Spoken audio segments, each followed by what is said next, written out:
Joseph Conrad, le cœur des ténèbres. Le yacht L'Anelli évita sur l'ancre sans un battement dans ses voiles et se trouva arrêté. La marée était étale, le vent presque tombé. Comme nous avions à descendre le fleuve, il ne nous restait plus qu'à mouiller en attendant le reflux. L'estuaire de la Tamise s'ouvrait devant nous, pareil à l'entrée d'un interminable chenal. Au large, le ciel et la mer se confondaient sans un joint, et dans l'espace lumineux, les voiles halées des barges qui dérivaient avec la mer semblaient s'immobiliser en rouges essaims de toile haut tendus, où les espars polis luisaient. Une brume reposait sur les berges basses, dont les lignes fuyantes se perdaient dans la mer. L'air était sombre au-dessus de Gravesend, et plus en arrière semblait former en s'épaississant une sorte d'obscurité désolée qui pesait sans mouvement au-dessus de la plus grande ville du monde, la plus illustre aussi. L'administrateur de société était notre capitaine et notre hôte. Tous les quatre, nous considérions affectueusement son dos tandis qu'il se tenait à l'avant, les yeux tournés vers la mer. Rien sur tout le fleuve n'avait l'air plus nautique que lui. Il avait proprement l'aspect du pilote, ce qui pour un marin est la sécurité personnifiée. Il était malaisé d'imaginer que son métier l'appelait, non point dans l'estuaire lumineux, mais là-bas, derrière, au sein de cette obscurité en suspens. Il y avait entre nous, comme je l'ai déjà dit quelque part, le lien de la mer. Outre qu'il maintenait le contact entre nos cœurs durant les longues périodes de séparation, il avait pour effet de nous rendre réciproquement tolérants à l'égard de nos histoires, voire de nos convictions. L'homme de loi, le meilleur d'entre tous les camarades, détenait en raison de ses nombreuses années et de ses maintes qualités le seul coussin qu'il y eût sur le pont et était étendu sur notre unique couverture. Le comptable avait déjà sorti une boîte de dominos et jouait à faire des constructions avec ses morceaux d'eau. Quant à Marlowe, il était assis, les jambes croisées, à l'arrière, appuyé au mât d'artimon. Il avait les joues creuses, le teint jaune, le torse droit, un aspect ascétique et avec ses bras pendants, la paume des mains en dehors, il ressemblait à une idole. L'administrateur, s'étant assuré que l'ancre avait mordu, regagna l'arrière et prit place au milieu de nous. Nous échangeâmes quelques mots nonchalamment. Ensuite, il se fit un silence à bord du yacht. Pour je ne sais quelle raison, nous n'entamâmes point cette partie de domino. Nous nous sentions pensifs et disposés à rien d'autre qu'à une placide contemplation. Le jour s'achevait dans une sérénité d'un éclat tranquille et exquis. L'eau brillait paisiblement, le ciel, sans une tache, n'était que bénigne immensité de lumière pure. Le brouillard même, sur les marais de l'Essex, était pareil à un tissu transparent et radieux qui, accroché aux collines boisées de l'intérieur, drapait les rives basses dans ses plis diaphanes. Seule l'obscurité de l'ouest, suspendue au-dessus des eaux d'amont, se faisait d'instant en instant plus épaisse, comme irritée par l'approche du soleil. Et enfin, dans sa chute oblique et imperceptible, le soleil toucha l'horizon et du blanc incandescent passa à un rouge obscur, sans rayon et sans chaleur, comme s'il allait soudainement s'éteindre, touché à mort au contact de cette nuée qui couvait une multitude d'hommes. L'aspect des eaux aussitôt s'altéra. La sérénité se fit moins brillante mais plus profonde. Le vieux fleuve, dans sa large étendue, reposait sans une ride au déclin du jour après tant de siècles de loyaux services à la race qui peuplait ses bords, étendu dans la tranquille dignité d'un chenal menant aux confins les plus reculés du monde. Nous contemplions le flot vénérable, non à la passagère clarté d'une de ces brèves journées qui s'allument et disparaissent à jamais, mais à la lumière auguste des souvenirs qui durent. Et de fait, rien n'est plus aisé pour l'homme qui, selon l'expression consacrée, a couru les mers avec respect et ferveur, que d'évoquer la grande âme du passé sur l'estuaire de la Tamise. Le courant de la marée qui va et vient dans son incessant labeur est peuplé du souvenir des hommes et des vaisseaux qu'il a portés vers le repos du foyer ou aux batailles de l'océan. Il a connu et servi ces hommes dont la nation s'enorgueillit, de Sir Francis Drake à Sir John Franklin, chevaliers, tous titrés ou non, les grands chevaliers errants de la mer. Il les a tous portés, ces navires, dont les noms sont pareils à des joyaux étincelants dans la nuit des temps. Depuis le Golden Hind, rentrant au port, ses flancs ronds tout emplis de trésors, pour être visités par une reine et disparaître aussitôt de la glorieuse légende, jusqu'à l'Érébus et au Terror, partis pour d'autres conquêtes et qui ne devinrent jamais. Il a connu les navires et les hommes, ce parti de Deptford, des gens de la bourse, capitaines et amiraux, sombres interlopes du trafic du Levant et généraux commissionnés aux flottes des Indes orientales. Ceux qui chassaient l'or et ceux qui poursuivaient la gloire, tous avaient descendu ces eaux, portant l'épée et souvent la torche, héros de la puissance de cette terre, dépositaire d'une étincelle du feu sacré. Quelle grandeur n'avait dérivé au fil de ce fleuve vers la promesse d'un monde inconnu. Rêve d'homme, semence de dominion, germe d'empire.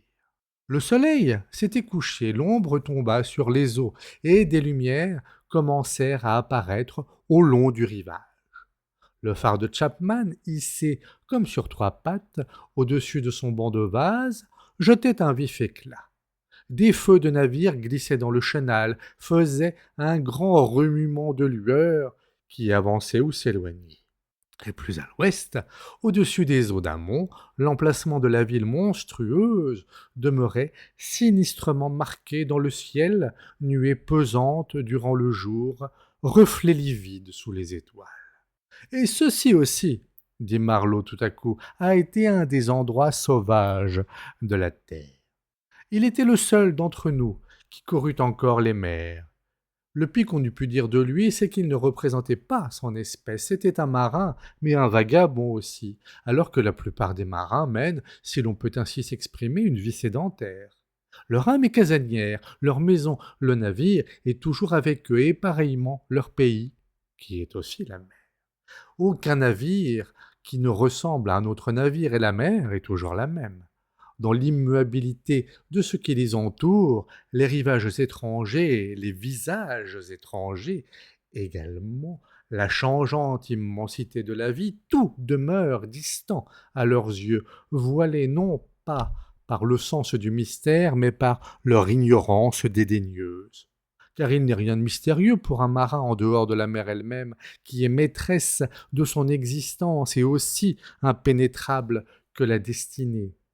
Quant au reste, après les heures de travail, une flânerie fortuite ou une bordée à terre a tôt fait de lui découvrir le secret de tout un continent et généralement, il estime que le secret n'en valait pas la peine. Les histoires de marins ont une simplicité directe, dont tout le sens tient dans la coquille d'une noix craquée. Mais Marlowe n'était pas typique, réserve faite pour son penchant à dévider des histoires. Et, pour la portée d'un épisode, ce n'était pas à l'intérieur qu'il fallait la chercher comme un noyau, mais extérieurement, ce qui, enveloppant le récit, n'avait fait que la manifester, comme la chaleur suscite la brume, à la façon de ces halos de brouillard que parfois rend visible l'illumination spectrale du clair de lune. Sa remarque n'avait guère paru surprenante, c'était du Marlowe tout pur. Elle fut accueillie en silence. Personne ne prit même la peine de murmurer. Et après un instant, il dit lentement « Je songeais à ces temps très anciens où les Romains pour la première fois apparurent ici, il y a tantôt 1900 ans. Hier, après tout. Il est sorti quelques lumières de ce fleuve depuis lors. Les chevaliers de la table ronde, allez-vous dire. Sans doute, mais c'est la flamme qui court dans la plaine, le feu de l'éclair parmi les nuages. Pour nous, c'est dans un clignotement de clarté que nous vivons, et puisse-t-il durer aussi longtemps que tournera ce vieux globe. Hier pourtant les ténèbres étaient encore ici.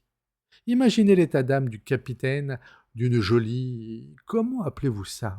Oui, d'une jolie trirème de la Méditerranée, recevant brusquement l'ordre de se rendre dans le nord, mené par terre en hâte à travers les Gaules et venant prendre commandement d'un de ces bâtiments que les légionnaires, et ce devait être d'habiles gaillards, construisaient par centaines en un mois ou deux, s'il faut en croire ce que nous lisons. Imaginez-le ici, le bout du monde, une mer couleur de plomb, un ciel couleur de fumée, une espèce de bateau, à peu près aussi rigide qu'un accordéon et remontant ce fleuve avec du matériel, des ordres ou tout ce que vous voudrez, des bancs de sable, des marécages, des forêts, des sauvages, bien peu de choses à manger pour un homme civilisé. Et pour boire, rien que de l'eau de la Tamise. Point de falerne ici, ni de descente à terre. Ça et là, un camp militaire perdu dans la sauvagerie comme une aiguille dans une botte de foin. Le froid, le brouillard, les tempêtes, les maladies, l'exil et la mort. La mort rôdant dans l'air, dans l'eau, dans les fourrés. Ils devaient mourir comme des mouches ici. Et cependant, ils s'en tiraient. Ils s'en tiraient même fort bien, sans doute, et sans trop y songer, sinon plus tard, peut-être, pour se vanter de tout ce qu'il lui avait fallu endurer en son temps. Oui, ils étaient hommes à regarder les ténèbres en face. Et peut-être se réconfortaient-ils à songer à ses chances de promotion à la flotte de Ravenne, pour peu qu'il eût de bons amis à Rome et qu'il résistât à l'affreux climat. Ou bien encore, imaginez un jeune citoyen de bonne famille en toge. Trop de goût pour l'aider, peut-être. Vous savez où cela mène, arrivant ici à la suite de quelques préfets, de précepteurs d'impôts, voire d'un marchand, pour rétablir sa fortune, débarquer dans une fondrière, marcher à travers bois et enfin, dans quelques postes à l'intérieur, sentir que la sauvagerie, l'absolue sauvagerie, s'est refermée autour de vous. Toute cette vie mystérieuse de la sauvagerie qui remue dans le fourré, dans la jungle, dans le cœur même des hommes sauvages. Et il n'y a pas d'initiation possible à ces mystères-là. Il lui faut vivre au sein de l'incompréhensible, ce qui en soi est détestable. Et il y a dedans une sorte de fascination, pourtant, qui se met à le travailler, la fascination de l'abominable, voyez-vous. Imaginez les regrets grandissants, le désir de fuir, le dégoût impuissant, les larmes et la haine. Il s'arrêta. Notez, reprit-il en levant un avant-bras, la paume de la main en dehors, si bien qu'avec ses jambes repliées devant lui, il avait la pose d'un Bouddha prêchant en habit européen et sans fleurs de lotus. Notez qu'aucun de nous ne passerait exactement par là. Ce qui nous sauve, c'est le sens de l'utilité, le culte du rendement, mais ces hommes-là, au fait, n'avaient pas beaucoup de fonds, ils n'étaient pas colonisateurs, leur administration n'était que l'art de pressurer et rien de plus, je le crains.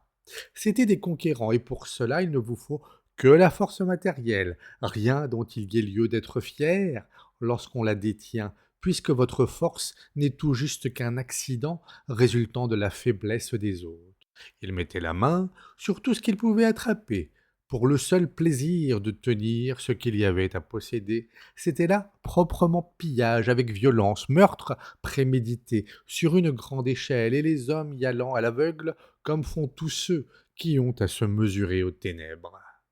La conquête de la terre, qui consiste principalement à l'arracher à ceux dont le teint est différent du nôtre ou le nez légèrement plus aplati, n'est pas une fort jolie chose lorsqu'on y regarde de trop près. Ce qui rachète cela, c'est l'idée seulement. Une idée derrière cela, non pas un prétexte sentimental, mais une idée, et une fois désintéressée en elle, quelque chose en un mot à exalter, à admirer, à quoi on puisse offrir un sacrifice. Il s'interrompit. Des lueurs passaient sur le fleuve, minces lueurs vertes, rouges ou blanches, qui se poursuivaient, se rattrapaient, se joignaient, se traversaient, pour se séparer ensuite, lentement ou en hâte. Le trafic de la grande ville continuait au milieu de la nuit qui s'approfondissait sur le fleuve sans sommeil. Nous regardions, et attendions patiemment. Il n'y avait rien d'autre à faire jusqu'à la fin de la marée.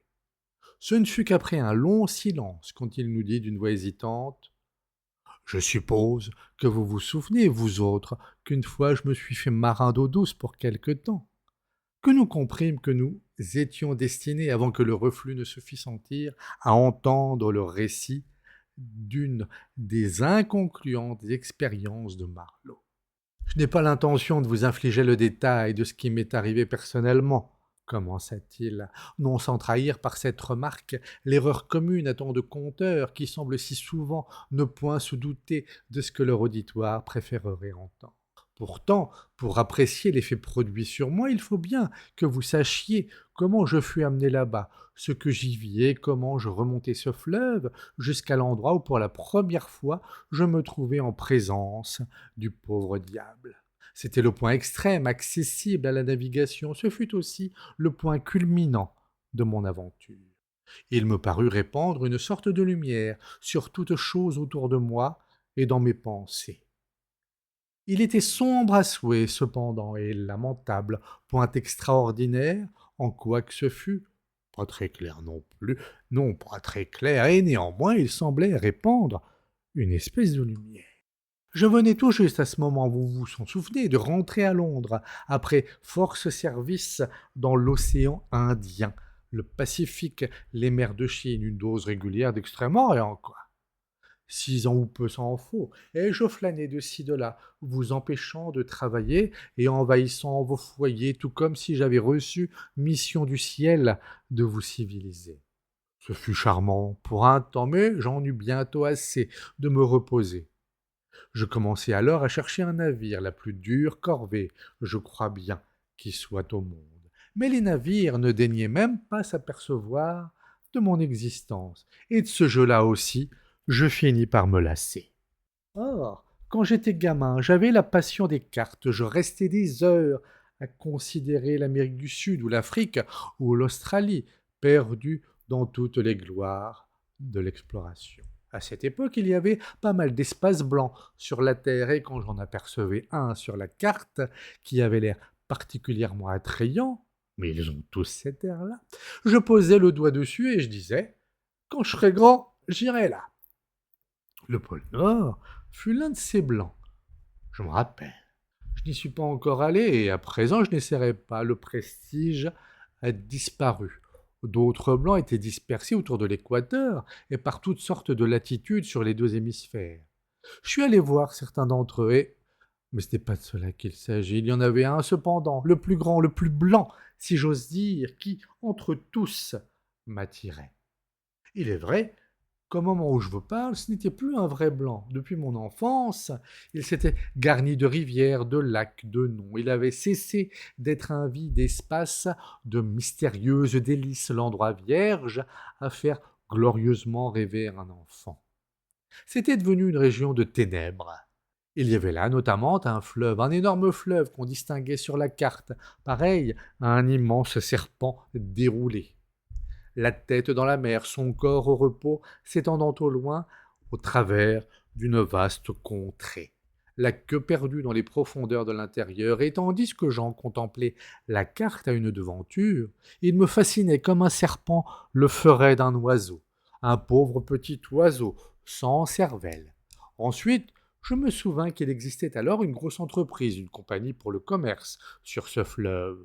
Que diable, pensais-je, ils ne peuvent faire du commerce sans utiliser une espèce quelconque de bâtiment sur tout ce flot d'eau douce, des vapeurs. Pourquoi ne pas essayer de m'en faire confier un? Je continuai à arpenter Fleet Street, mais l'idée demeurait attachée à moi. Le serpent m'avait fasciné. Il s'agissait à vrai dire d'une affaire continentale, mais j'ai quantité de relations sur le continent. La vie est bon marché et point si déplaisante qu'elle n'en a l'air, assure-t-elle. Je rougis d'avouer qu'un continent, je me mis à l'y relancer. Cela déjà était pour moi une nouveauté. Je n'avais pas coutume d'arriver à mes fins de cette manière-là. D'ordinaire, j'allais droit mon chemin, sans emprunter les jambes d'autrui pour marcher. De fait, je ne m'en serais pas cru capable, mais à ce moment, voyez-vous, j'étais sous l'impression qu'il me fallait aller là-bas coûte que coûte. Je relançai donc mes gens. Les hommes me répondirent: «Comment donc, cher ami?» et ne bougèrent pas. Alors, le croirez-vous, je me rabattis sur les femmes. Oui, moi, Charles Marlot, je mis les femmes en mouvement pour me décrocher une situation. Bon sang! Mais l'idée fixe me tenait, j'avais une tendre âme enthousiaste. Elle m'écrivit que ce sera charmant. Je suis prête à faire n'importe quoi pour vous, c'est une idée admirable. Je connais la femme d'un personnage très important dans l'administration et aussi un homme qui a beaucoup d'influence parmi eux. Bref, elle était résolue à remuer ciel et terre pour arriver à me faire nommer capitaine sur un vapeur d'eau douce, si telle était ma fantaisie. J'obtins la place comme de juste, et cela ne traîna même pas. Il paraît que la société venait d'apprendre qu'un de ses capitaines avait été tué au cours d'une échauffourée avec les indigènes. Ce fut l'occasion pour moi, et je n'en fus que plus chaud pour partir. Ce n'est que bien des mois plus tard, lorsque je tentais de recueillir ce qui restait du corps, que j'appris que toute la querelle était due à un malentendu à propos de poules. Oui, à propos de 2 poules noires. Fresleven, ainsi s'appelait l'homme, un Danois, s'était cru lésé de quelque manière dans le marché. C'est pourquoi il descendit à terre et se mit à travailler le chef du village avec un gourdin. Je ne fus pas surpris le moins du monde d'apprendre tout cela et de m'entendre dire en même temps que Fresleven était l'être le plus doux et le plus pacifique qui se soit jamais promené sur 2 pattes. Incontestablement, il l'était. Mais il y avait 2 ans déjà qu'il était engagé là-bas au service de la noble cause, et sans doute avait-il éprouvé enfin le besoin de manifester sa dignité d'une manière ou d'une autre. Il se mit donc à rosser impitoyablement le vieux nègre sous les yeux des indigènes terrorisés, jusqu'au moment où quelqu'un, le fils du chef me dit-on, poussé au désespoir par les hurlements du vieillard, fit le geste de pousser vers l'homme blanc la pointe d'une lance qui, bien entendu, pénétra sans la moindre difficulté entre les 2 omoplates. Sur quoi la population tout entière se dispersa dans la forêt, persuadée que les pires calamités allaient se produire, cependant que d'un autre côté, le vapeur que commandait Fresleven fuyait dans un coup de panique sous les ordres, je crois, du mécanicien. Ensuite, nul ne parut se soucier beaucoup des restes de Fresleven jusqu'au jour où j'arrivai là-bas pour chausser ses pantoufles. Je ne pouvais laisser les choses en l'état, mais quand une occasion enfin se présenta pour moi de rencontrer mon prédécesseur, l'herbe qui lui croissait entre les côtes était assez haute pour dissimuler ses os. Ils y étaient tous. On n'avait point touché à l'être surnaturel après sa chute, et le village était abandonné, les cases baies, noires, pourrissantes, toutes disloquées entre les enclos renversés. Les calamités, effectivement, s'étaient abattues sur lui. Quant aux gens, ils s'étaient évanouis. Une terreur aveugle avait tout dispersé, hommes, femmes, enfants, dans la brousse, et il n'était jamais revenu. J'ignore ce qu'il revint des poules. J'incline à penser cependant qu'elles demeurèrent acquises à la cause du progrès. Quoi qu'il en soit, ce fut à cette glorieuse affaire que je dus ma nomination avant même d'avoir commencé à l'espérer. Je courus comme un fou pour être prêt à temps, et 48 heures ne s'étaient pas écoulées que je traversai la Manche pour me présenter à mes patrons et signer le contrat d'engagement. En quelques heures, je gagnai cette ville qui me fait songer toujours à un sépulcre blanchi. Parti pris sans doute.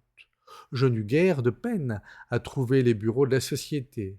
C'était ce qu'il y avait de plus considérable dans toute la ville, et personne qu'on rencontra qui n'en eût plein la bouche. Pensez donc, ils allaient exploiter un empire d'outre-mer et en tirer un argent fou par le négoce.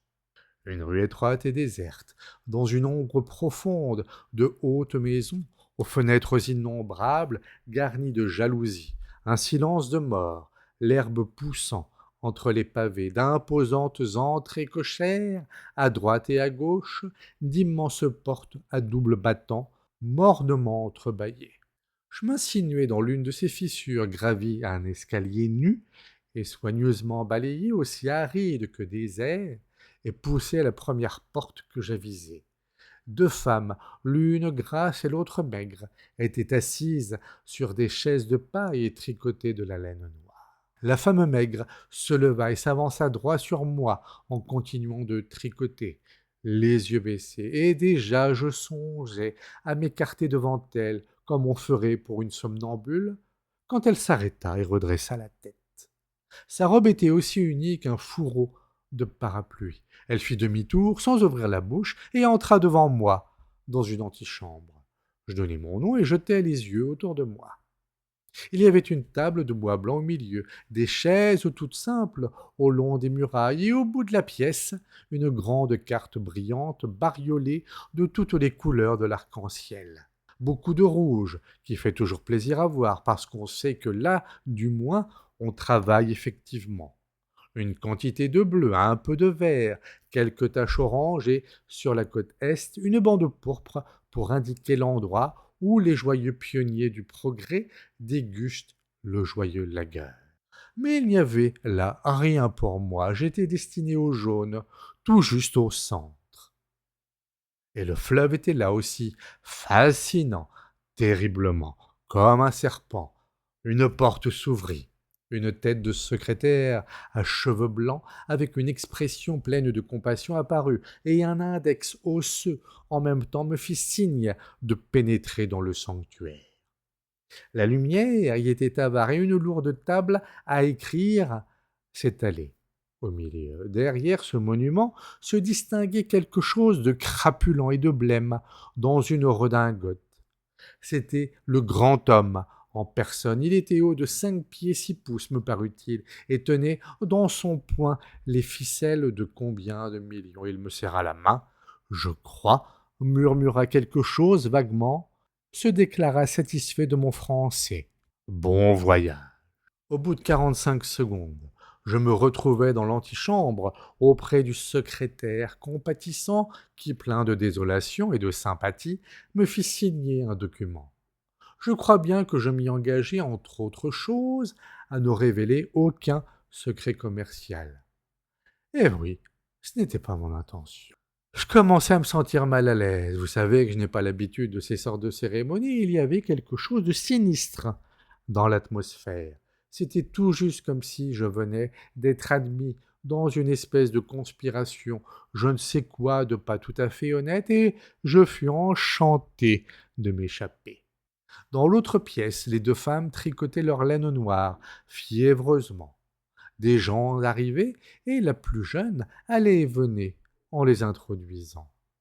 La vieille demeurait assise sur sa chaise, ses pantoufles plates en étoffe étaient appuyées sur une chaufferette, et un chat reposait dans son giron.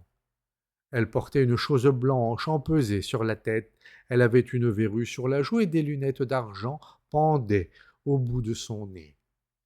Elle me jeta un coup d'œil par-dessus ses verres. L'indifférente et fuyante placidité de ce regard me troubla.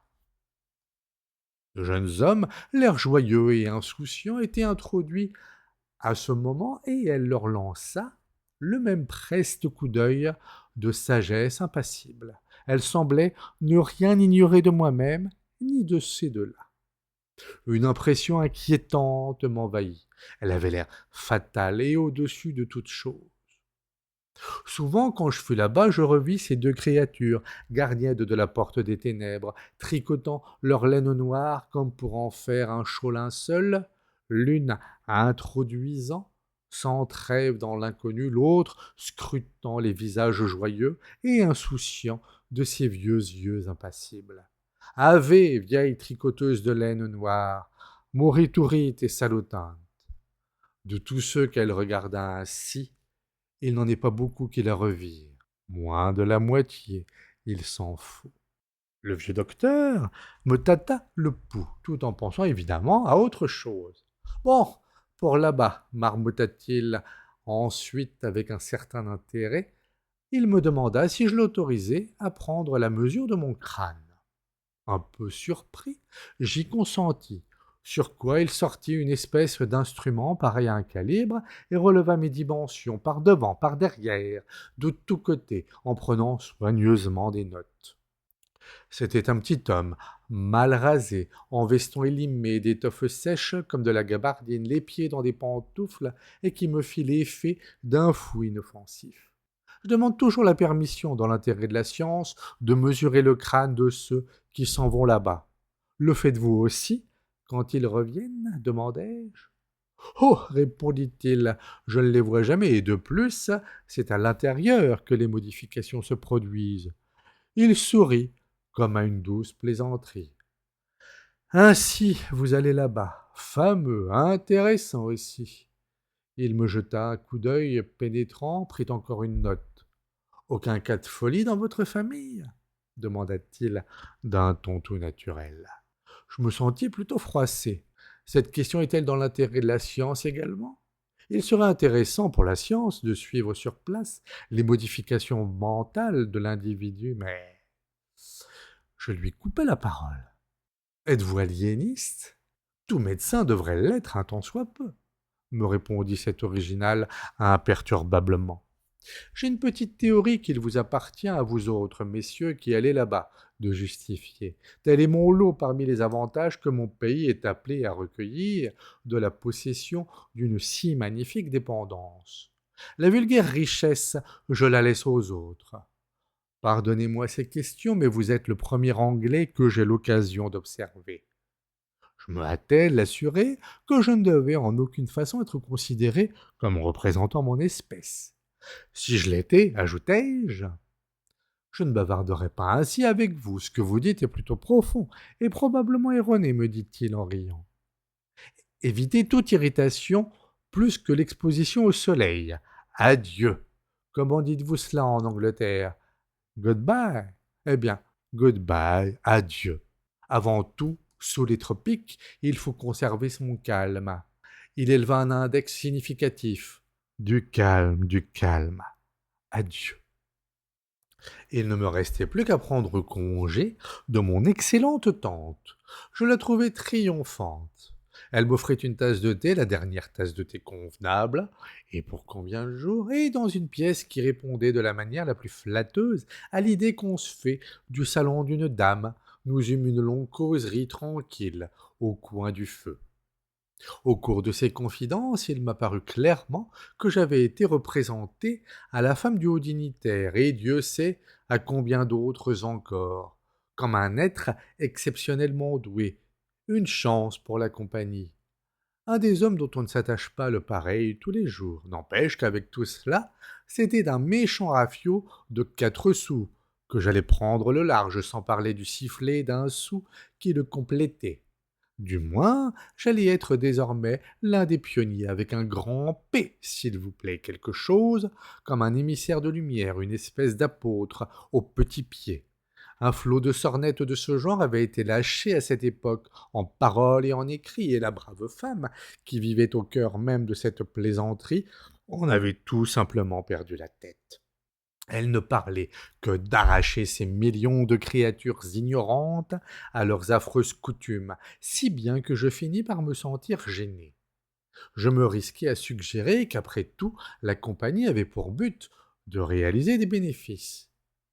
Vous oubliez, cher Charlie, que toute peine mérite salaire, fit-elle rayonnante. Extraordinaire la façon dont les femmes vivent en dehors de la réalité. Elles vivent dans un monde qu'elles se font elles-mêmes, à croire rien n'a jamais été, ni ne sera pareil. Trop parfait d'un bout à l'autre est tel que si elles avaient à le réaliser, il s'écroulerait avant le premier coucher du soleil. Quelqu'un de ces misérables faits avec qui nous autres hommes n'avons cessé d'être en difficulté depuis le jour de la création surgirait brusquement et jetterait tout l'édifice par terre. Après cela, ma tante m'embrassa, me recommanda de porter de la flanelle, de ne pas manquer d'écrire souvent, et que sais-je encore. Et je m'en fus. Dans la rue, je ne sais pourquoi, je me fis l'effet singulier d'être un imposteur. Étrange que moi qui étais habitué en 24 heures de temps à partir pour n'importe quel endroit du monde, sans plus de réflexion que la plupart des hommes n'en mettent à traverser la rue, j'ai eu un instant, je ne dirais pas d'hésitation, mais tout au moins d'effarement devant cette banale entreprise. Je ne saurais mieux le faire entendre qu'en vous disant que, pendant 1 ou 2 secondes, il me parut qu'au lieu de partir pour le cœur d'un continent, j'étais sur le point de m'enfoncer au centre de la terre. Je pris passage sur un bateau français qui fit escale à chacun de ces sacrés ports qu'ils ont là-bas, à seule fin, autant que je pus en juger, d'y débarquer des soldats et des douaniers, et je considérais la côte. Considérer une côte tandis qu'elle défile au long du navire, c'est comme se pencher sur une énigme. Elle est là, devant vous, souriante ou hostile, tentante, splendide ou médiocre, insipide ou sauvage et muette, toujours, non sans un air de murmurer, approche et devine. Cette côte-ci était presque sans trait, comme encore inachevée, avec un aspect de monotone sévérité. La lisière d'une jungle colossale, d'un vert si foncé qu'il en était presque noir, bordée d'une barre d'éclumes blanches, courait toute droite, comme tracée au cordeau, au long d'une mer bleue dont l'éclat était voilé par une brume traînante. Le soleil était terrible, la terre semblait luire et ruisseler dans la vapeur. De ci de là, quelques taches d'un gris blanchâtre apparaissaient, groupées derrière la barre, avec parfois un drapeau hissé. C'étaient des établissements vieux de plusieurs siècles, pas plus importants cependant qu'une tête d'épingle au regard de l'étendue inviolée de l'intérieur. Nous nous traînions lentement, nous arrêtions, débarquions des soldats. Nous repartions ensuite, débarquions des commis de douane, appelés à percevoir leurs taxes dans ce qui avait l'air d'une sauvagerie oubliée de Dieu, avec, perdu là-dedans, un hangar de zinc et un mât de pavillon. Nous débarquions encore des soldats pour veiller à la sécurité des commis de douane apparemment.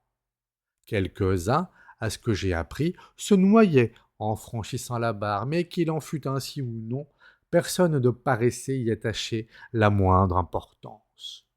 Les pauvres diables étaient simplement jetés à terre, et nous repartions. La côte, chaque jour, était pareille, à croire que nous n'avions pas bougé. Mais nous touchâmes à divers ports de commerce, dont les noms, comme Grand Bassam ou Petit Popo, semblaient appartenir à quelque farce misérable jouée devant une sinistre toile de fond.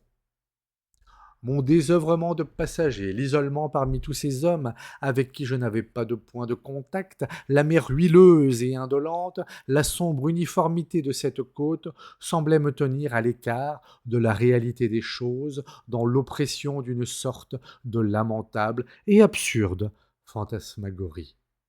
Le bruit de la barre, que je percevais de temps en temps, me causait un plaisir réel, comme la parole d'un frère. C'était quelque chose de naturel qui avait sa raison et sa signification. Parfois, un canot qui se détachait de la côte créait un contact momentané avec la réalité.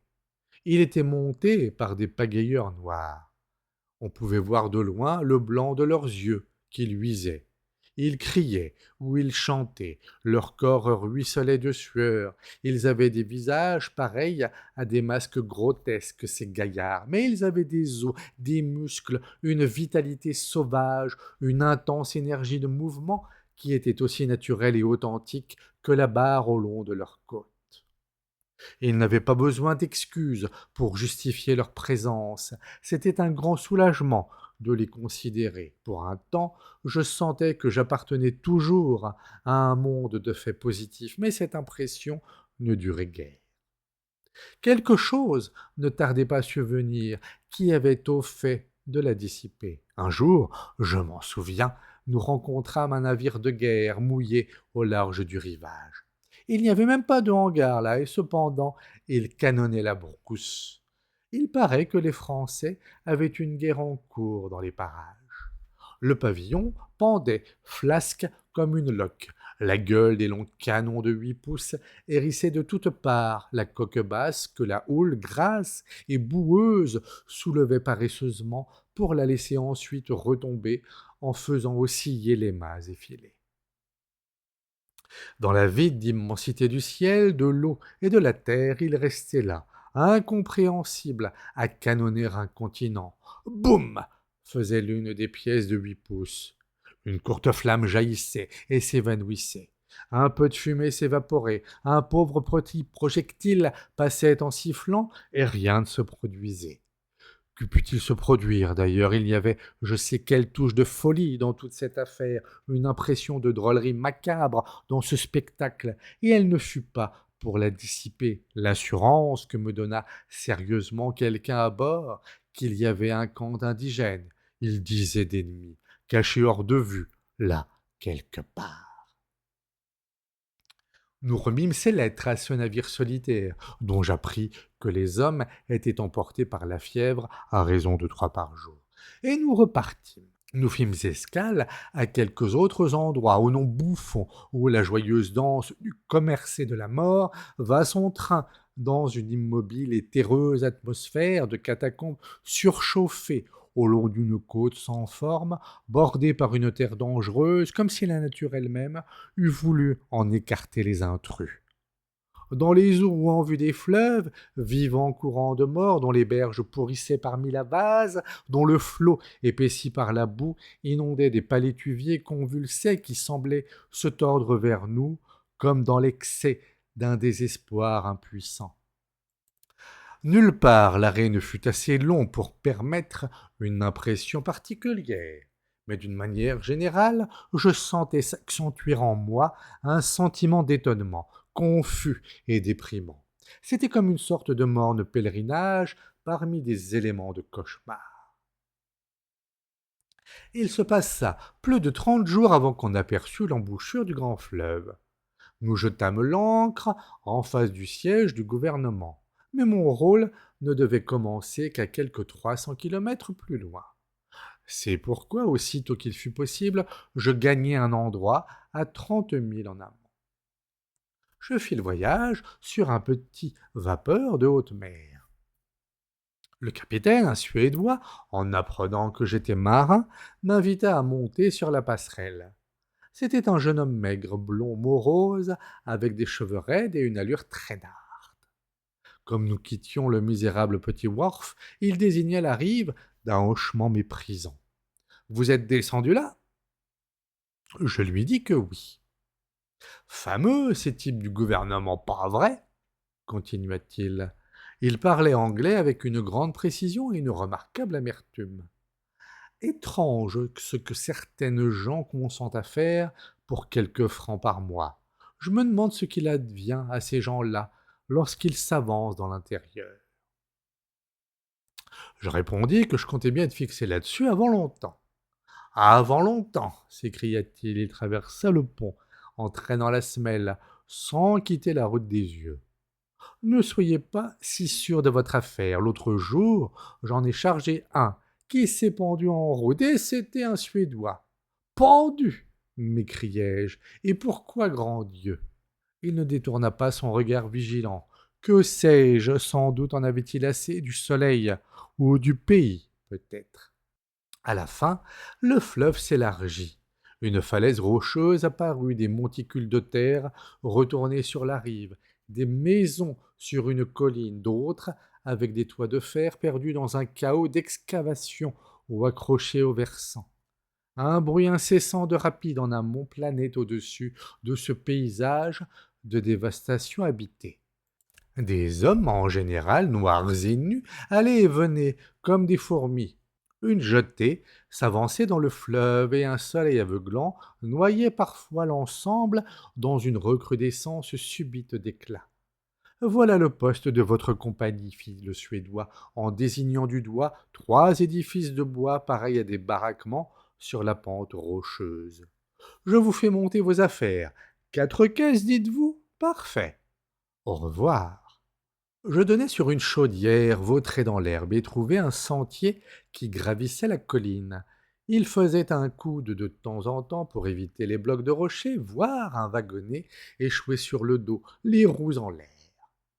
Une d'aile manquait. La chose avait l'air aussi morte qu'une carcasse d'animal.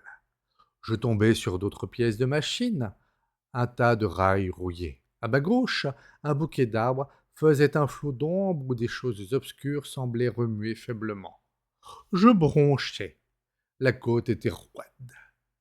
Une trompe sonna sur ma droite et je vis les noirs courir.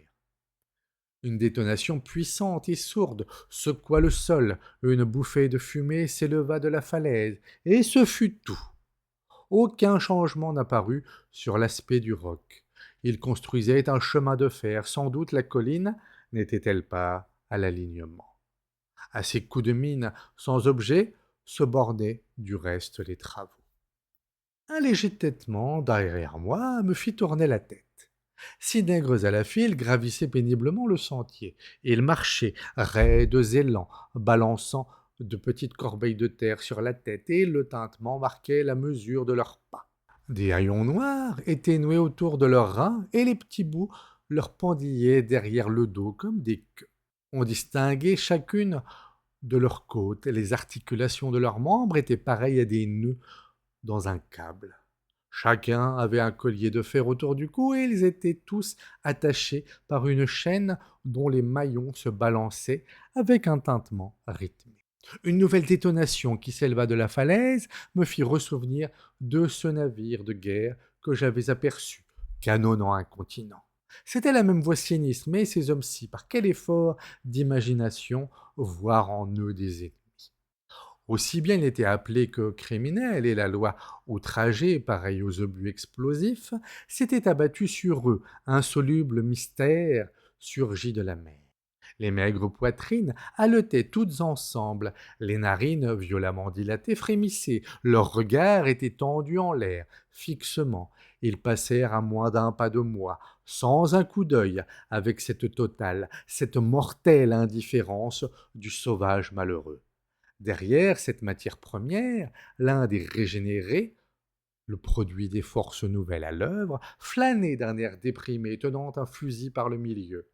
Il avait une vareuse d'uniforme à laquelle un bouton manquait, et en apercevant un blanc sur le sentier, il porta vivement l'arme à l'épaule. C'était là, simple précaution. À distance, les hommes blancs se ressemblent à ce point qu'ils ne pouvaient deviner qui j'étais. Il fut bientôt rassuré, et avec une large grimace de coquin qui lui découvrait les dents, il cligna de l'œil vers son convoi, comme pour m'associer à la haute mission qu'il remplissait. Après tout, moi aussi, je faisais partie de la grande cause d'où procédaient ces nobles et justes mesures. Au lieu de continuer à monter, j'obliquai et descendis vers la gauche. Je tenais à laisser à l'équipe enchaînée le temps de disparaître avant de reprendre mon ascension. Je ne suis pas particulièrement tendre, vous le savez. J'ai eu dans la vie à cogner et à me défendre. J'ai eu à résister et parfois à attaquer, qui n'est qu'une façon de résister, sans trop penser à la casse. Et selon ce qu'exigeait le genre d'existence où je m'étais fourvoyé, j'ai vu le démon de la violence et le démon de la cupidité, et celui du désert brûlant.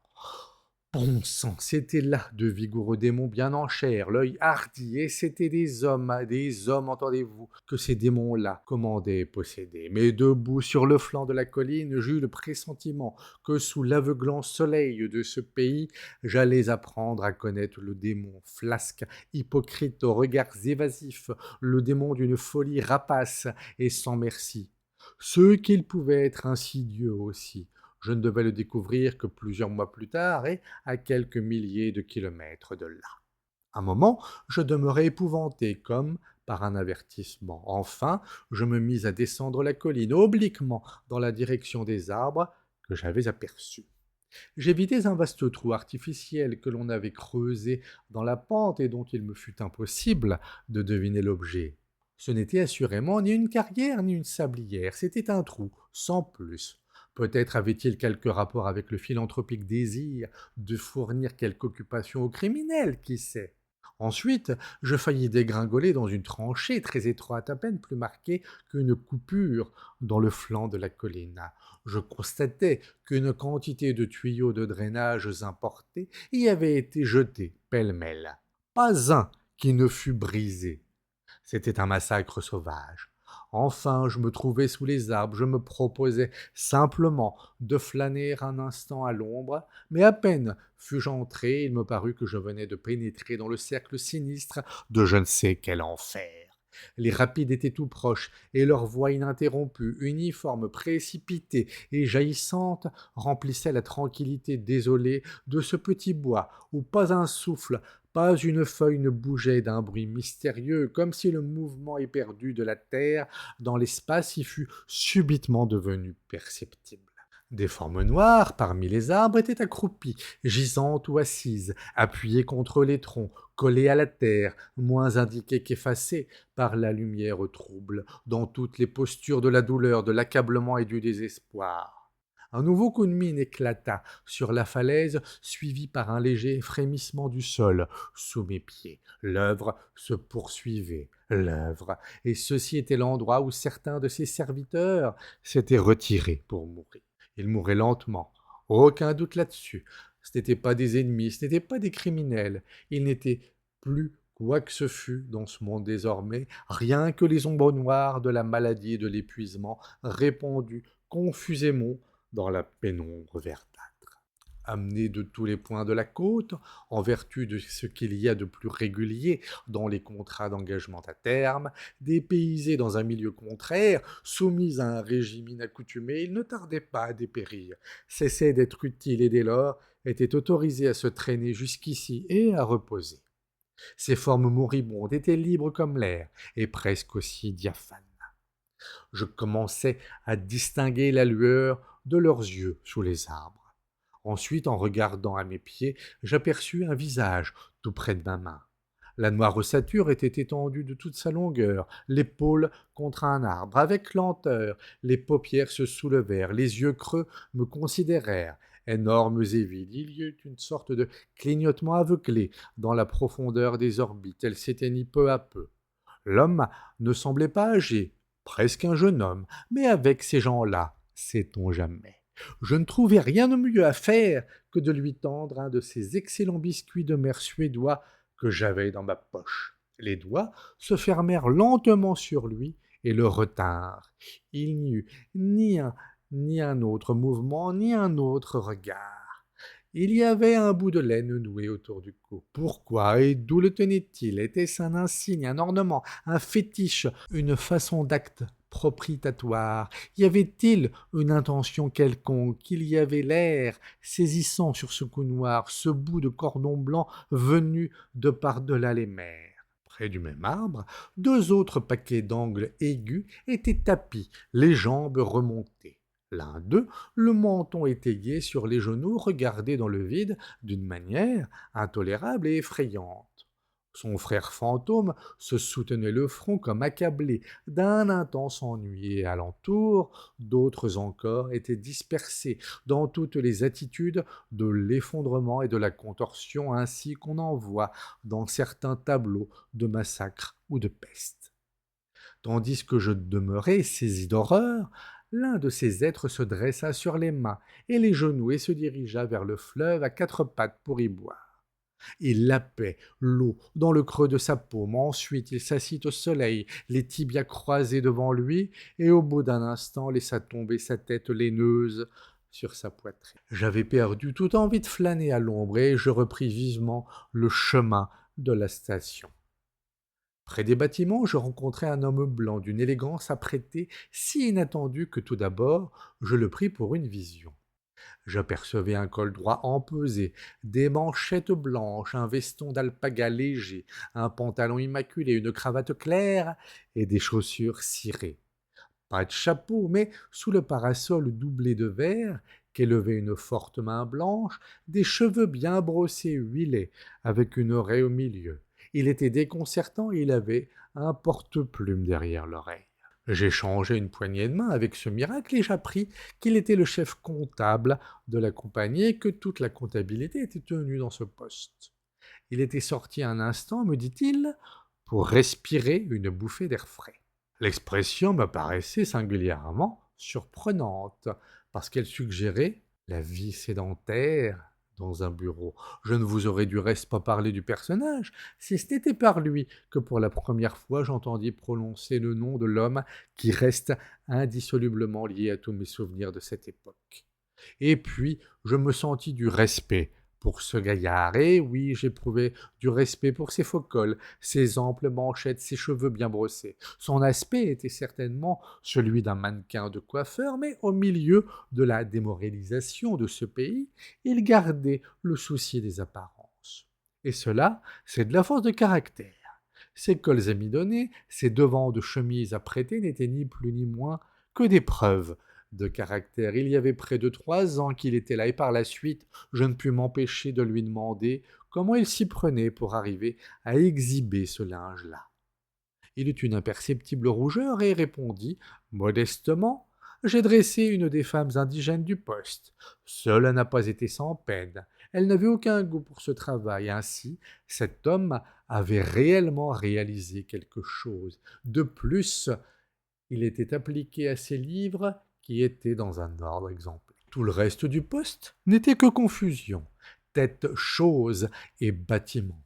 Des files de nègres poussiéreux aux pieds plats arrivaient et repartaient.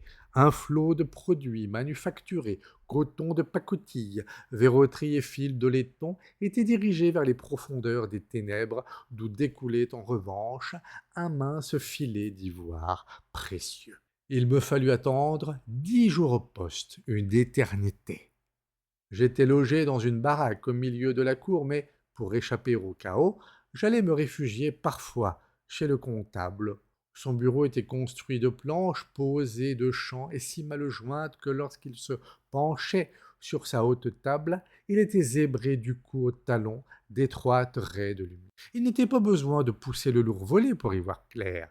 Et quelle chaleur là-dedans! De grosses mouches bourdonnaient férocement. Elles ne piquaient pas, elles poignardaient. Je m'asseyais généralement sur le plancher, cependant que perché sur un tabouret, irréprochable et même légèrement parfumé, il écrivait, il écrivait. De temps en temps, il se tenait debout pour se dégourdir. Lorsqu'un malade, un agent de l'intérieur qu'on rapatriait, fut installé chez lui dans un lit tiroir, il ne laissa pas de témoigner une certaine contrariété. Les gémissements de ce malade, disait-il, distraient mon attention, et à moins intention, il est extrêmement difficile d'éviter les erreurs matérielles sous ce climat. Un jour, il remarqua sans lever la tête. Dans l'intérieur, vous rencontrerez certainement monsieur Kurtz. Comme je lui demandais qui était M. Kurtz, il me disait que c'était un agent de premier ordre et, constatant mon désappointement à cette information sommaire, il déposa son porte-plume et ajouta lentement: « C'est un homme très remarquable. » Après force questions, je finis par apprendre que M. Kurtz dirigeait un poste de traite très important dans le vrai pays de l'Ivoire. Au fin fond, là-bas, il nous envoie autant d'ivoire que tous les autres réunis. Il se remit à écrire. L'homme malade était trop accablé pour gémir. Les mouches bourdonnaient dans une grande paix. Soudain, il y eut un murmure grossissant de voix et un grand bruit de piétinement. Une caravane venait d'arriver. Un jacassement violent, aux sonorités barbares, éclata de l'autre côté des planches. Tous les porteurs parlaient à la fois et au milieu du vacarme, on distinguait la voix lamentable de l'agent principal qui y renonçait pour la 20e fois ce jour-là. Il se leva avec lenteur. Quel terrible vacarme! Il traversa la pièce avec précaution pour jeter un coup d'œil sur le malade et revenant vers moi. « Il n'entend plus, fit-il. Quoi? Est-il mort? M'exclamai-je. Non, pas encore, répondit-il avec un grand calme. Ensuite, faisant d'un signe de tête allusion au tumulte de la cour, quand on a passé des écritures correctement, on en arrive à détester ces sauvages, à les détester à mort. Il demeura un instant pensif. Lorsque vous verrez monsieur Kurtz, reprit-il, dites-lui de ma part que tout ici, et il jeta un coup d'œil sur sa grande table, va très bien. Je n'aime guère lui écrire avec les courriers que nous avons, on ne sait jamais entre quelles mains une lettre peut tomber au poste central. Il me considéra un instant de ses gros yeux placides. « Oh, il ira loin, très loin, reprit-il. Il sera quelqu'un dans l'administration avant peu. C'est leur intention arrêtée à ces messieurs là-bas, je veux dire, au Conseil d'Europe. » Il se remit au travail, le bruit au dehors avait cessé. Près de franchir la porte pour sortir, je m'arrêtai. Parmi l'incessant bourdonnement des mouches, l'agent qu'on rapatriait gisait inerte et congestionné. L'autre, penché sur ses livres, passait en écriture le plus correctement possible des opérations parfaitement correctes, et à 50 pieds en contrebas, j'apercevais les cimes immobiles du bosquet de la mort. Le jour suivant, je quittai le poste enfin avec une caravane de 60 hommes pour une balade à pied de 300 kilomètres. Inutile de vous en dire long là-dessus, des pistes partout, un réseau de pistes foulées, étendues sur un pays vide, au travers d'herbes hautes, d'herbes brûlées, de broussailles, descendant des ravines fraîches, remontant des collines embrasées de chaleur. Et parmi quelle solitude! Personne, pas une hutte. Les populations s'étaient enfuies depuis longtemps. Ma foi, à supposer qu'une bande de nègres mystérieux porteurs de toutes sortes d'armes terribles prit fantaisie de circuler sur la route de l'île à Gravesend, en mettant la main au collet de tous les ruraux à droite et à gauche pour leur faire porter des fardeaux, j'imagine volontiers qu'il ne faudrait pas longtemps pour vider proprement ferme et cottage dans ces parages. Seulement ici, les habitations elles-mêmes avaient disparu. Pourtant, je traversais quelques villages abandonnés. Et il y a je ne sais quoi de puérilement pathétique dans les ruines de murailles d'herbe. Les jours suivaient les jours, parmi le traînement derrière moi de 60 paires de pieds nus, supportant chacune une charge de 30 livres. Camper, cuisiner, dormir, décamper, et puis marcher. Parfois un porteur mort sur le harnais gisait dans les hautes herbes, près de la piste, avec une gourde vide et son long bâton à côté de lui. Un grand silence autour et au-dessus de nous.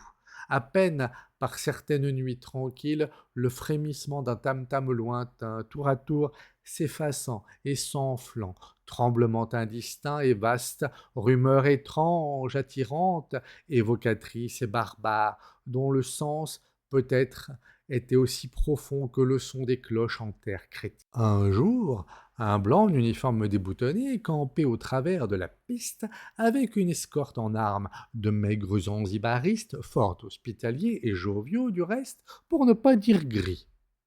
Il s'occupait de l'entretien de la route, à ce qu'il disait. Je n'oserais affirmer qu'on s'aperçut de la présence d'une route, ni d'un entretien quelconque, à moins que le corps d'un nègre d'âge mûr, le front troué d'une balle, et sur lequel je butais littéralement à une lieue de là, ne dût être considéré comme une amélioration d'ordre permanent. J'avais pour compagnon un autre blanc, pas mauvais garçon, mais trop bien en chair et doué de l'exaspérante habitude de tourner de l'œil chaque fois qu'il fallait gravir une côte un peu chaude à des kilomètres du plus petit coin d'ombre et de l'eau. Plutôt énervant, je vous prie de croire, d'avoir à déployer son veston comme un parasol au-dessus de la tête de quelqu'un en attendant qu'il veuille bien revenir à soi. Je ne pus m'y empêcher de lui demander un jour ce que diable il venait faire dans ce pays. Drôle de question. Faire de l'argent, parbleu, me répondit-il d'un air de mépris. Ensuite, il prit les fièvres et il fallut le porter dans un hamac suspendu à une perche. Comme il pesait plus de 200 livres, ce furent avec plusieurs porteurs des histoires sans fin. Ils se rebiffaient, prenaient le large, désertaient la nuit furtivement avec leur charge. Une mutinerie, quoi. Aussi bien un soir, je leur tins un discours en anglais avec geste, dont pas un ne fut perdu pour les 60 perdus qui me regardaient, et le matin qui suivit, le hamac prit les devants à souhait. Une heure plus tard, je découvrais tout le chargement chaviré dans la brousse. La lourde perche avait écorché son pauvre nez, et il tenait à toute force à me faire tuer quelqu'un. Mais il n'y avait pas l'ombre d'un porteur à proximité. Je me souvins du vieux médecin. Il serait intéressant pour la science de suivre sur place les modifications mentales de l'individu. Je constatais que je commençais à devenir scientifiquement intéressant. Du reste, tout cela est hors de propos. Le 15e jour, je me retrouvai en vue du grand fleuve et fis mon entrée, clopin-clopant au poste central. Il se trouvait au fond d'une crique, entourée de broussailles et de forêts, bordé d'un côté par un fameux banc de vase et des trois autres par une clôture de roseaux décrépits. Un trou béant dans celle-ci représentait la porte et le premier coup d'œil jeté à l'intérieur suffisait à faire voir qu'un démon hypocrite régnait là en maître. Des hommes blonds, de longs bâtons à la main, surgirent languissamment d'entre les bâtiments et s'approchèrent en flânant pour me considérer, puis disparurent je ne sais où. L'un d'eux, trapu, l'air excitable, avec des moustaches noires, à peine lui eussé-je appris qui j'étais, m'informa avec volubilité et force digression que mon steamer était au fond du fleuve. Je demeurai confondu. Quoi? Quoi? Oh, tout va bien, hein. Le directeur lui-même était présent, tout s'était passé régulièrement, chacun s'était comporté d'une façon admirable, admirable, oui. Il faut, continua-t-il avec agitation, que vous alliez voir le directeur général tout de suite. Il attend. Je ne saisis pas sur le champ la signification de ce naufrage.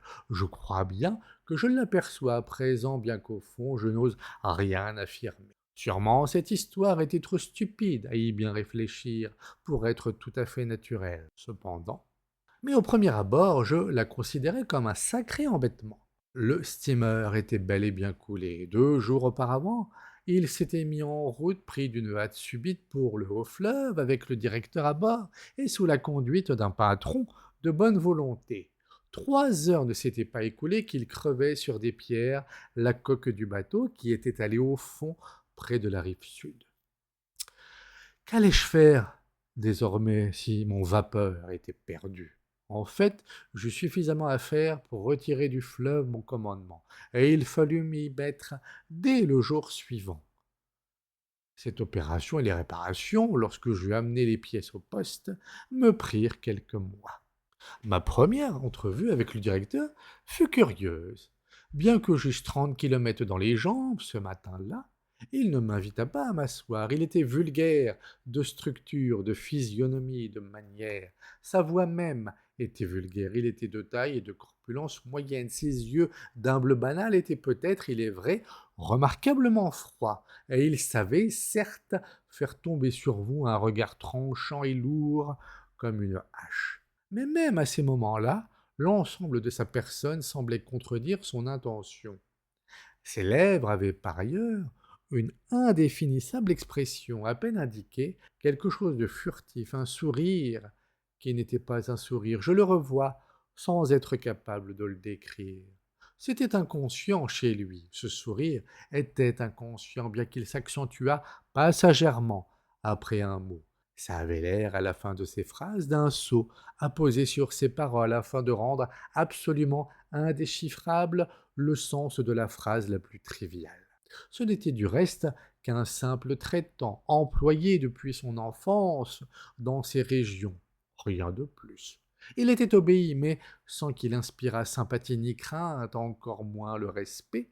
Il engendrait le malaise. Oui, c'était bien cela, malaise. Non pas méfiance indéfinie, malaise, c'était le mot juste. Vous n'imaginez pas ce une telle faculté peut être efficace. Il n'avait aucun don d'organisation, d'initiative, ni même d'ordre. On le voyait assez à l'état déplorable du poste.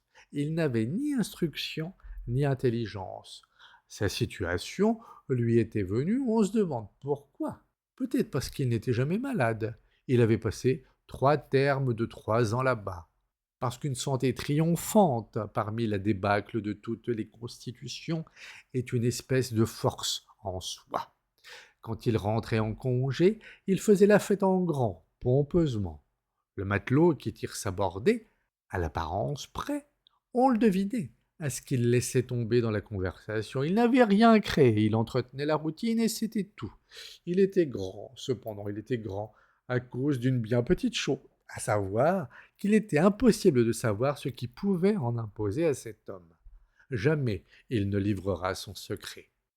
Peut-être après tout n'y avait-il rien en lui, mais un tel soupçon donnait à penser, car là-bas il n'y a rien d'extérieur qui puisse vous contraindre. Un jour, que diverses affections tropicales avaient couché bas presque tous les agents de la station, On l'entendit dire: «Les gens qui viennent ici ne devraient pas avoir d'entrailles». Et il scella cette exclamation de son singulier sourire, comme s'il eût un instant entr'ouvert la porte sur les ténèbres dont il avait la garde. On pensait avoir distingué quelque chose, mais le sceau déjà était posé. Agacé par les constantes discussions auxquelles donnaient lieu entre les Blancs les questions de préséance à l'heure des repas, il avait fait construire une immense table ronde pour laquelle une case spéciale dut être bâtie. Ce fut dorénavant le mess du poste. Où il s'asseyait était la place d'honneur, le reste ne comptait pas. On se rendait compte que telle était sa conviction inébranlable. Il n'était ni civil ni incivil, il était placide et tolérait que son boy, un jeune nègre de la côte, trop bien nourri, traita les blancs sous ses yeux avec la plus provocante insolence. Il se mit à parler aussitôt qu'il me vit. J'avais mis bien longtemps à venir. Il ne pouvait attendre. Il avait dû partir sans moi. Les stations du haut fleuve devaient être relevées. Il y avait déjà eu de tels retards qu'il ne savait plus qui était mort et qui était vivant, ni ce qui se passait. Il ne prêta aucune attention à mes explications et tout en jouant avec un bâton de cire à cacheter, il répéta plusieurs fois que la situation est très, très grave. Le bruit courait qu'une station très importante était en danger et que son chef, M. Kurtz, était malade. Il espérait qu'il n'en était rien, car M. Kurtz était... Je me sentais fatigué et irritable. Au diable, M. Kurtz, pensai-je. Je l'interrompis pour lui dire que j'avais entendu parler de M. Kurtz sur la côte. Ah, il parle de lui là-bas, murmura-t-il comme pour lui-même. Ensuite, il se remit à causer, m'assurant que M. Kurtz était son meilleur agent, un homme exceptionnel, de la plus haute importance pour la société. Je pouvais par la suite m'expliquer l'anxiété qu'il éprouvait. Il était, me répéta-t-il, très très inquiet. De fait, il ne cessait de remuer son siège, et soudain, tandis qu'il s'écriait « Ah, monsieur Kurtz !» le bâton de cire à cacheter se brisa entre ses mains et il demeura comme saisi de l'accident. La première chose qu'il tenait à savoir, c'était combien de temps il me faudrait pour... Je l'interrompis à nouveau. J'avais faim et il me laissait là, planté sur mes jambes. Alors je devenais enragé. Comment pourrais-je le dire? Je n'avais pas encore vu l'épave. Quelques mois, sans doute. Tout ce bavardage me semblait tellement superflu. Quelques mois, dit-il. Eh bien, mettons 3 mois avant qu'il soit possible de se mettre en route. Oui, cela doit faire l'affaire. Je sortis de la case, il habitait seul une case d'argile ornée d'une espèce de véranda, et grommelai entre mes dents l'opinion que je m'étais faite de lui. Ce n'était qu'un loquace imbécile. Plus tard, je revins là-dessus quand je fus frappé de l'extrême précision avec laquelle il avait évalué le temps nécessaire à l'affaire. Je me mis à l'ouvrage le jour suivant, le dos tourné pour ainsi dire, à la station. C'était là la seule façon, me semblait-il, d'arriver à garder le contact avec les réalités salutaires de la vie. De temps en temps pourtant, il faut bien jeter les yeux autour de soi, et alors j'apercevais cette station et ces hommes flânant sans but dans le soleil de l'enclos. Une fois de plus, je demandais à quoi tout cela rimait.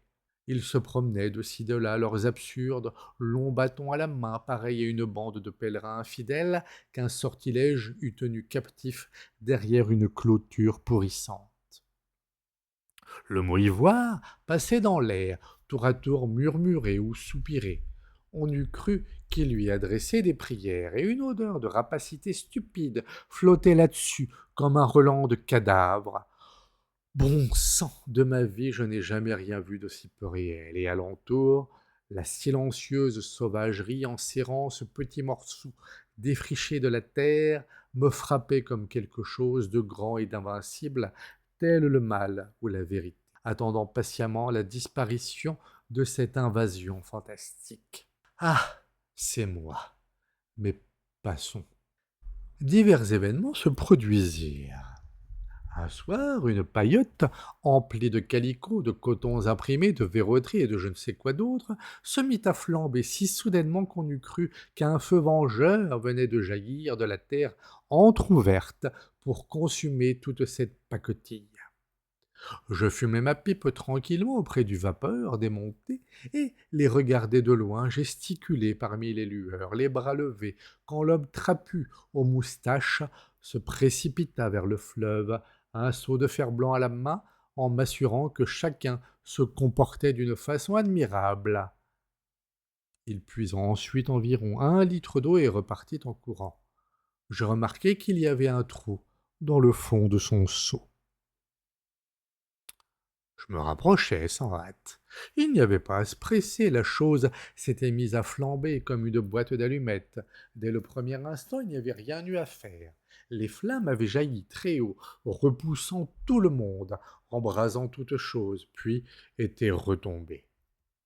La paillote déjà n'était plus qu'un amas de braise qui rougeoyait violemment. Non loin, un nègre était roué de coups. On disait que c'était lui, d'une façon ou d'une autre, qui avait provoqué l'incendie. Quoi qu'il en fût, il hurlait de la manière la plus horrible. Pendant plusieurs jours, je le vis, assis dans un recoin d'ombre, l'air malade et essayant de se ressaisir. Ensuite, il se releva et disparut, et la sauvagerie le reprit sans bruit dans son sein. Comme je continuais dans l'ombre à me rapprocher du brasier, je me trouvai derrière 2 hommes qui causaient. J'entendis prononcer le nom de Kurtz et ensuite les mots « profiter » de ce déplorable accident. L'un des 2 hommes était le directeur. Je lui souhaitai le bonsoir. « A-t-on jamais rien vu de pareil ?» dit-il. « Hein, c'est incroyable !» Et il s'éloigna. L'autre demeura. C'était un agent de première classe, jeune, l'allure distinguée, l'air un peu réservé avec une barbiche en pointe et un nez crochu. Il tenait à distance les autres agents qui, de leur côté, disaient qu'il était l'espion du directeur. Quant à moi, je lui avais à peine adressé la parole jusqu'à ce jour. Nous nous mîmes à parler, et peu à peu, tout en marchant, nous nous écartâmes des décombres qui sifflaient. Il m'invita alors dans sa chambre qui était dans le bâtiment principal de la station. Il fit craquer une allumette et je constatai que ce jeune aristocrate non seulement possédait un nécessaire de toilette en argent, mais aussi une bougie tout entière pour son usage personnel. À ce moment, le directeur seul était censé avoir droit à des bougies, des nattes indigènes, recouvraient les murailles de glaise où était accrochée en guise de trophée une collection de lances, de saguets, de boucliers et de couteaux. La fonction dévolue à notre homme était, d'après ce que l'on m'avait dit, de faire des briques, mais il était impossible de découvrir dans toute la station le moindre morceau de brique, et il y avait 1 an déjà qu'il était là, à attendre. Il paraît qu'il ne pouvait faire ses briques sans quelque chose, je ne sais quoi au juste, de la paille peut-être. En tout cas, il était impossible de trouver ce quelque chose sur place, et comme il y avait peu de chances que ce fût expédié d'Europe, on ne voyait pas trop bien ce qu'il continuait d'attendre. Un acte de création spontanée peut-être. Tous d'ailleurs, ils attendaient quelque chose. Les 16 ou 20 pèlerins réunis là, et ma parole, à la façon dont ils l'acceptaient, l'occupation ne semblait pas trop leur déplaire, bien qu'autant que je me rendisse compte, jamais il ne leur arrivait rien que des maladies. Ils tuaient le temps et s'entre-déchirant ou en intriguant de la façon la plus mesquine. Une atmosphère de complot planait sur la station sans que du reste il en sortît jamais quoi que ce fût. C'était aussi irréel que le reste, le philanthropique prétexte de l'entreprise, les déclamations, leur administration et leur travail de parade. Le seul sentiment réel était leur commun désir d'être mis à la tête d'un poste de traite où l'on pût avoir de l'ivoire et toucher des tantièmes. C'est à cette fin seulement qu'ils intriguaient, se débinaient, se détestaient les uns les autres, mais quant à lever effectivement un doigt, ah non, ce n'est pas sans quelque raison, après tout, que le monde tolère que certains volent un cheval alors que d'autres n'ont même pas le droit de jeter les yeux sur le licou. Voler un cheval, soit. Le voleur, du moins, y est allé carrément. Peut-être même sait-il s'en servir de ce cheval, mais il y a certaines façons de loucher vers un licou qui pousseraient aux violences l'âme la plus charitable. Je ne soupçonnais guère pour quelle raison mon homme se mettait ainsi en frais. Pourtant, tandis que nous bavardions, je m'avisai tout à coup qu'il s'efforçait d'en venir à quelque chose, tout bonnement à me tirer les vers du nez. Il ne cessait de faire allusion à l'Europe, aux gens que j'étais censé y connaître, posant des questions insidieuses sur mes relations dans la ville sépulcrale, et ainsi de suite. Ses petits yeux brillaient de curiosité, comme des disques de mica, bien qu'il essayât de garder quelque apparence de détachement. Je fus étonné. Tout d'abord, je me sentis bientôt curieux de démêler ce qu'il attendait de moi. Je ne voyais vraiment pas ce qu'il pouvait y avoir en moi qui valût tant de peine. C'était ma foi assez drôle, les illusions qu'il se faisait, car en vérité mon corps n'était plein que de frissons et ma tête que de l'histoire de ce satané Vapeur. Il n'est pas douteux qu'il me prenait pour un impudent arriviste. À la fin, il perdit patience et pour dissimuler un mouvement de dépit violent, il se mit à bâiller. Alors je me levai. À ce moment, je remarquai une petite esquisse à l'huile représentant sur un panneau de bois une femme drapée, les yeux bandés, portant une torche allumée. Le fond était sombre, presque noir. Le mouvement de la femme était imposant et l'effet de la torche sur le visage sinistre. Cela m'intéressa et il resta debout près de moi, poliment, tenant la demi-bouteille à champagne, voire toniques médicinaux, dans laquelle la bougie était fichée. À la question que je lui posai, il répondit que M.